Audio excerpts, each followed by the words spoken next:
नमस्कार। मैं अरुण के Sharma, analyst one thought.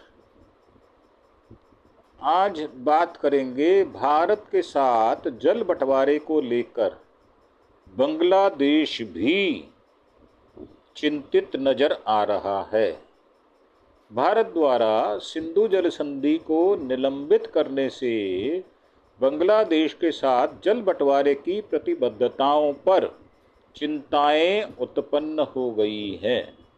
Kashmir के पहलगाम में पर्यटकों पर हुए हालिया आतंकी हमले के जवाब में भारत ने पाकिस्तान के साथ जो सिंधु जल संधि को निलंबित करने का फैसला किया, उससे दोनों देशों के बीच तनाव बढ़ गया। बांग्लादेश में भी चिंताएं बढ़ गईं और जहां इस बात की आशंका बढ़ रही है कि भारत जल बंटवारे का इस्तेमाल राजनीतिक लाभ उठाने के लिए उठाने के साधन के रूप में कर सकता है। ये चिंताएं विशेष रूप से महत्वपूर्ण है क्योंकि भारत बांग्लादेश गंगा जल संधि पर 2026 से नवीनीकरण होना है, यानी अगले वर्ष।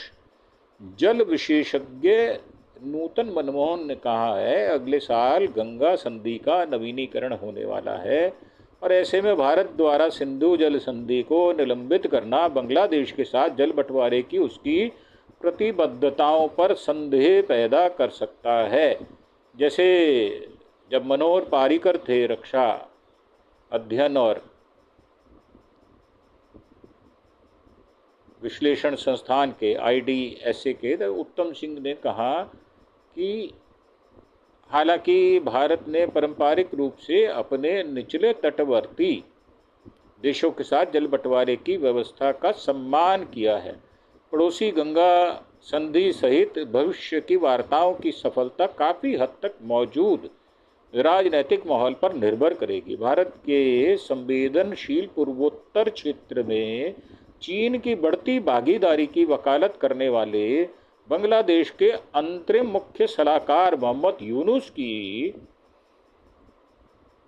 विवादास्पद टिप्पणी के बाद भारत और बांग्लादेश के बीच तनाव बढ़ गया है। जवाब में भारत ने 8 अप्रैल 2025 को प्रभावी निर्यात कार्गो के लिए बांग्लादेश की ट्रांसशिपमेंट सुविधा को रद्द कर दिया था। यह निर्णय बांग्लादेश की चीन के सहयोग से सिलीगुड़ी कॉरिडोर के पास एक राजनीतिक बेस विकसित करने की योजना से मेल खाता है, जिसमें लाल मोनिरहाट एयरबेस का पुनरुद्धार भी शामिल है। यूनुस के अंतरिम नेतृत्व में, जिन्होंने अपने प्रशासन को हसीना सरकार की कई नीतियों से दूर रखा है, बांग्लादेश कूटनीतिक रूप से चीन और पाकिस्तान दोनों के करीब आ गया है।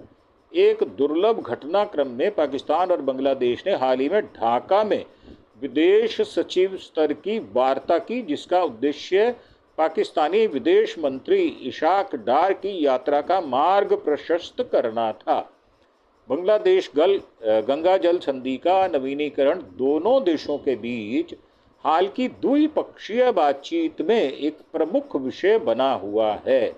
जून 2024 में PM शेख हसीना की भारत यात्रा के दौरान इस पर प्रमुखता से चर्चा भी हुई थी। जुलाई अगस्त 2024 में राजनैतिक उथल-पुथल से पहले उनकी अंतिम राजकीय यात्रा, जिसके कारण उन्हें पद छोड़ना पड़ा, तब से यूनुस के नेतृत्व वाली अंतरिम सरकार ने संधि पर बातचीत जारी रखी थी।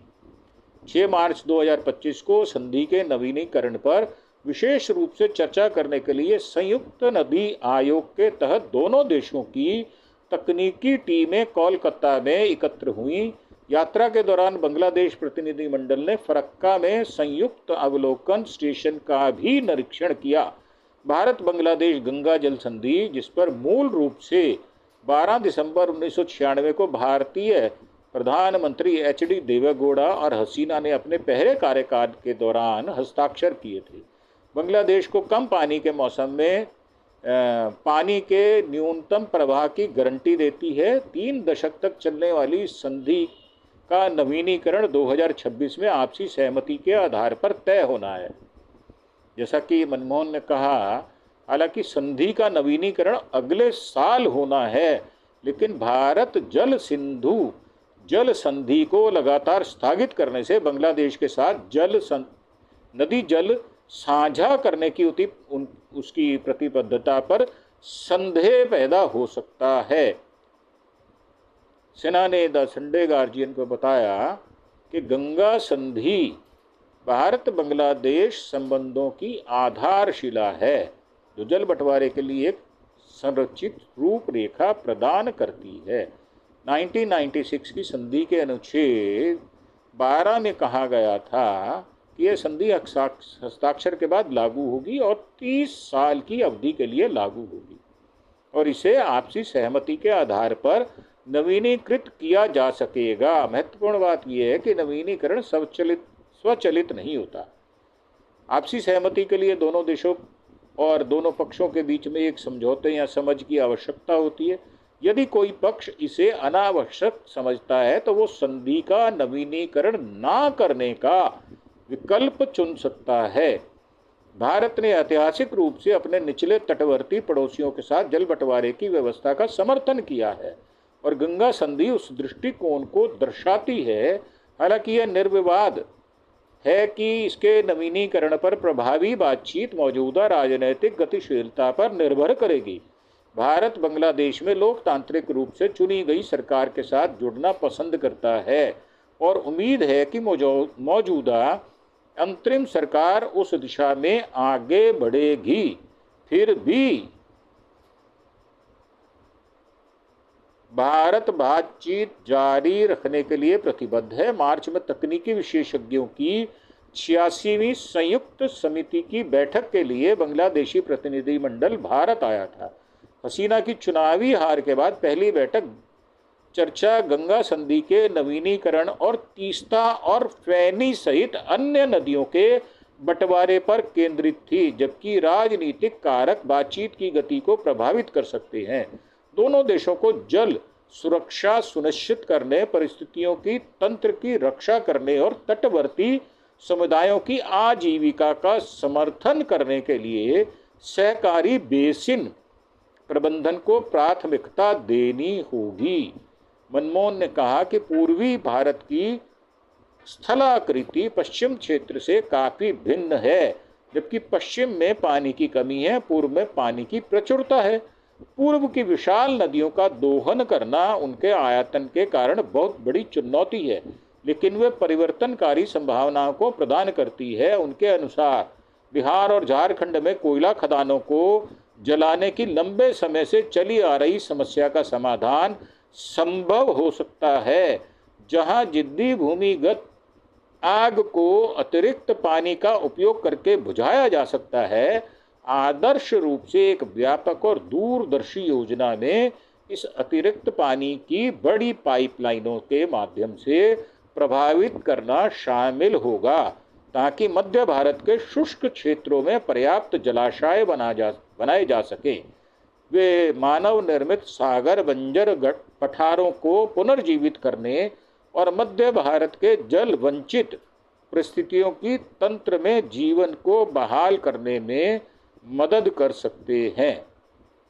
तो ये हमारी प्रस्तुति थी आपके लिए कि बांग्लादेश के साथ जो हमारे खटास बड़े रिलेशंस हैं, और उनके जब आए थे यहाँ पर तो वो हमारे मोदी साहब से भी मिले थे और उन्होंने उनके खिलाफ काफ़ी एक्शन वाली बात कही भी थी और ली भी गई है।